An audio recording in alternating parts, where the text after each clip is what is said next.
Jofra बाजार की स्थानीय पार्षद एवं स्थानीय नागरिकों के साथ जाफरा बाजार चौक पर दिया धरना।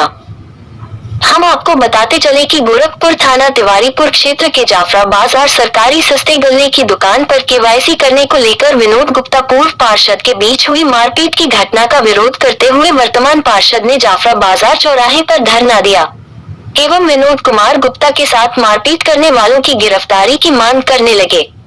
माहौल बिगड़ता देखकर तिवारीपुर की पुलिस धरना स्थल पर पहुंचकर सूझबूझ का परिचय देते हुए 24 घंटे में गिरफ्तारी का आश्वासन देकर धरने को समाप्त कराया।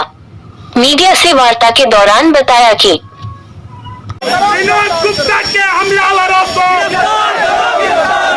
विनोद गुप्ता के हमलावरों को विनोद गुप्ता के हमलावरों को पाकिस्तानी प्यारों को बदनाम करने की कोशिश जाफरा बाजार से शुरू हो रही है कि आतंकवादी गतिविधियों के हिसाब से एक माहौल बनाया जा रहा है कि आंदोलन एक बड़ा हो जाए, कहीं कोई हिंदू मुस्लिम इकट्ठे होकर मार कर ले। वो तो कहिए मौके पे हम लोग तुरंत आ गए, नहीं तो सारे लोग 40 की संख्या में वो लोग कंटिन्यू नारेबाजी कर रहे थे, हिंदुस्तान जिंदाबाद, हिंदुस्तान जीत गया है, ये लोग कर रहे थे हिंदू पक्ष वाले।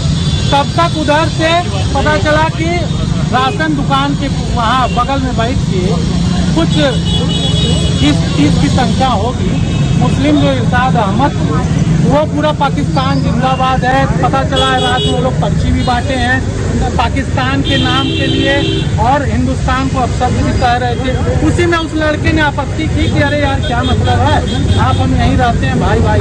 उसी में सब लोग मार दिए और लगातार वो 10 दिन से इसी एक्टिविटी में लिप्त है कि किस हिसाब से जाफरा बाजार के माहौल को खराब किया जाए। ये कहूँगा कि किसी भी राशन के दुकान कोई भी ग्राहक आता है वो अपना राशन लेगा, राशन लेकर के चला जाएगा। यदि कोई भी राशन दुकानदार अपने यहाँ किसी प्रकार की कोई पंचायत करवाता है तो उस पंचायत का जिम्मेदार वो खुद होता है, जो कि वो वहाँ की गुंडागर्दी, वहाँ की राशन की दलाली को बढ़ावा देता है। जैसा कि जाफरा बाजार राशन की दुकान खलील नामक दुकानदार पर अनियमितता की शिकायत जाफरा बाजार के पार्षद अभिषेक शर्मा जी को लगातार मिल रही थी, तो इन्होंने जो है वहाँ पर, चूंकि इनको ये पता चला कि 15 से 20 अज्ञात लोग वहाँ पर अंगूठा लगा करके राशन इधर उधर कर रहा है, राशन नहीं ले जा रहा है। वो सारे राशन कार्ड खलील द्वारा पहले से राशन की दलाली के लिए बनाए गए थे, उन्हें उसी के परिवार, उसी के नाते रिश्तेदारों के वो राशन कार्ड। तो जब इन्होंने अपने एक प्रतिनिधि विनोद गुप्ता को वहाँ पर भेजा कि एक महिला की केवाईसी नहीं हो रही है, वहाँ पर जाइए महिला की केवाईसी करवाते आइए, जो कि आज बोर्ड की बैठक है नगर निगम में और हम लोग बोर्ड की बैठक में 10 बजे निकल जाते हैं। तभी अचानक पता चला कि वहाँ पर जो है एक चाय की दुकान पर इरशाद अहमद और 15-20 लोगों के साथ पहले से घात लगा करके बैठे हुए थे, जो कि एक एक करके वो लोग अंगूठा लगा करके वहाँ से निकल रहे थे, बिना राशन ले गए। तो इसी पर जो है विनोद गुप्ता ने उस महिला का कहा कि इस महिला का केवाईसी कर दीजिए, और ये क्या आप लोग कर रहे हैं, तभी से आप लोग बाहर भी पंचायत कर रहे हैं कि जो है इंडियन आर्मी जिस तरीके से हार गई, इंडियन आर्मी बैक होना पड़ा, नरेंद्र मोदी को बैक होना पड़ा, जहां पर पूरा हिंदुस्तान नरेंद्र मोदी और भारतीय जनता पार्टी के साथ एक कदम से कदम साथ मिला करके खड़ा है, जहां पर पूरा हिंदुस्तान भारतीय सेना के साथ कदम से कदम साथ मिला करके खड़ा है।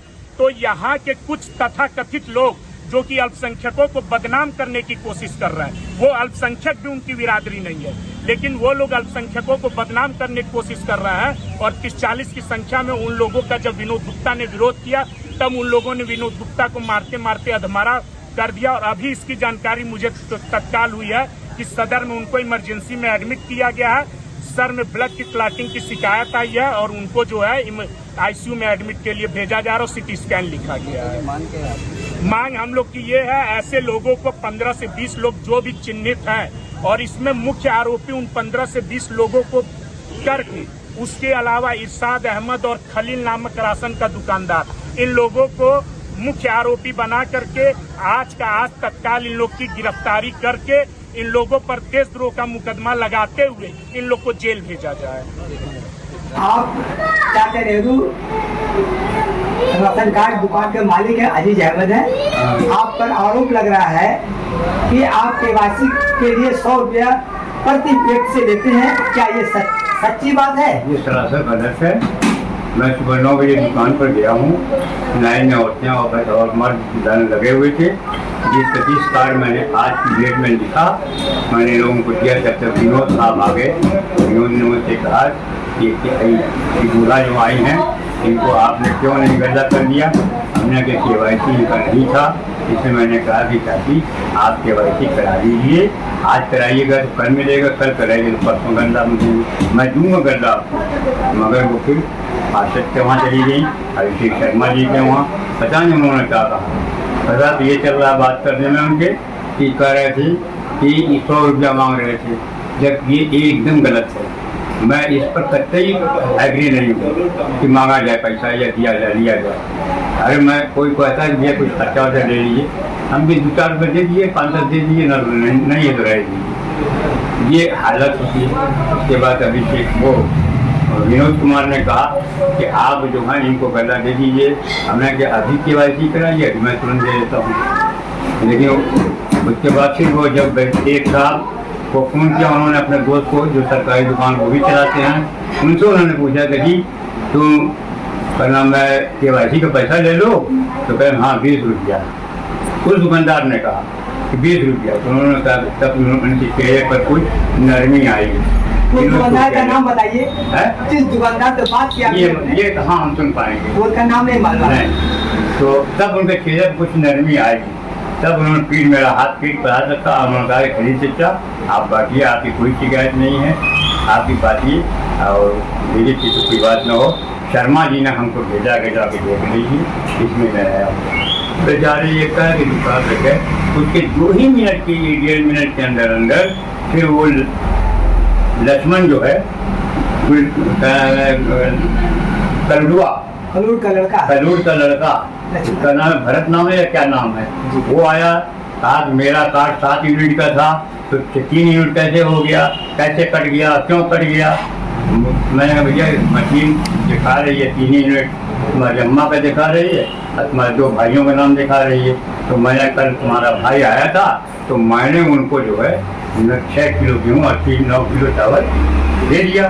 अब आप KYC न करने के लिए नाम इस पर चढ़वाइए, तब KYC होगा। नाम ऑफिस में चढ़ेगा तब उसके बाद जो है वो इस मशीन में नाम आएगा। जब इस मशीन में नाम आएगा तब आपका KYC होगा, आप खाद डाल के हम डालेंगे। यही मैंने कहा, चला गया वो जाकर। फिर मैं अपना व्यस्त हो गया कार्ड लिखने में।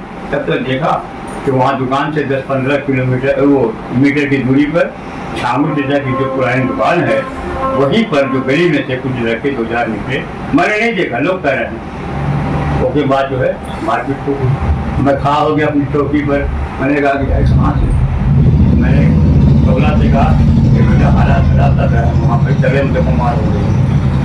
मार किससे हुई थी? अब जो आए लड़के उधर से तो मैंने देखा, बताया उसने कि अभिषेक शर्मा से विनोद ने पहले विनोद वगैरह मार हुई है और इधर से वो थे इरशाद वगैरह, पूर्व पार्षद और उसके बाद भगवान जाने क्या हुआ क्या नहीं। इस मार की घटना को सुन करके अभिषेक शर्मा आ करके पूरे जाफरा बाजार को उन्होंने, हिंदू की दुकान है, हिंदू पक्ष की, ये गलत काम उन्होंने किया है कि हिंदू पक्ष की सारी दुकानों को बंद करवा दिया। बंद कराने के बाद धरना प्रदर्शन किया, उन्होंने चौराया था, जाम किया।